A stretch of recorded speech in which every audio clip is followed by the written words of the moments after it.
कुणबी समाज आपलं आहे ते, पण ते काय वेगळे आहे काय? कुणबीने आपण सगळे तुम्हाला सांगू, कुणबी आणि मराठा वेगळं नाही हो. कुणबी आणि मराठा वेगळं नाही. शेती करणारा तो कुणबी आणि तिथं लढणारा तो मराठा, पण सगळे आपण एकच आहोत. आणखी 15-20 वर्षांनी बघा, गोठरी बेटीचे सगळे व्यवहार होऊन जातील बघा. काय फरक पडणार नाही, कुठं काय दिसणार आहे तुम्हाला? सगळे आम्ही एक आहोत. आणि छत्रपती शिवाजी महाराजांना खऱ्या अर्थानं कुणी साथ दिली असेल तर ती माझ्या कुणबी समाजाने दिली त्यावेळेला, हे मला अभिमानाने सांगायला पाहिजे.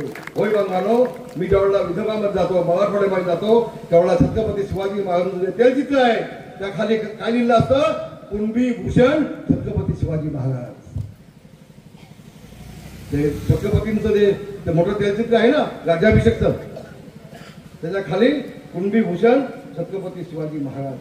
जाऊन बघा, चला माझ्यासोबत सांगा सगळ्या लोकांना, अरे हम सब एक आहे, आम्ही सगळे एक आहोत. आणि आपल्या सगळ्यांना मिळून आपल्या कोकणाचा विकास करायचा आहे. मला एक बोलणं फक्त माझा अनुभव झालं. भविष्यामध्ये माझा आता कार्यक्रम एकच असेल, मी मगेपर्यंत माझा फक्त उद्देश एकच असेल की गावागावामध्ये उद्योग चालू करून देणं, महिला बचत गटांना उद्योग देणं. जे एक्सपर्ट आहेत, एक्सपोर्ट करणारे लोक ठक्कर सारखे मोठे, त्यांच्या माझ्या मिटिंग झाल्या. मी दादाला सांगणार आहे, तुम्ही फक्त गावचा विकास बघा, वाड्यांचा, आणि उद्योग व्यवसाय या दापोली मतदारसंघामध्ये मी आणणार, मी आणेन. आणि आज मी आपल्याला सांगेन की माझं स्वप्न एकच आहे.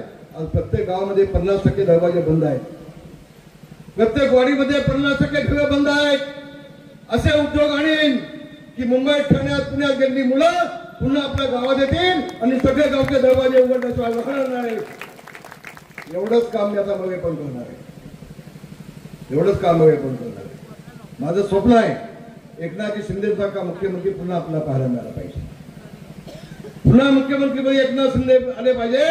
आणि जशी 2.5 वर्षामध्ये क्रांती झाली विकासाची, तशी विकासाची क्रांती पुढच्या 5 वर्षात देखील आपल्याला पाहायला मिळाली पाहिजे, असं माझं स्वप्न आहे.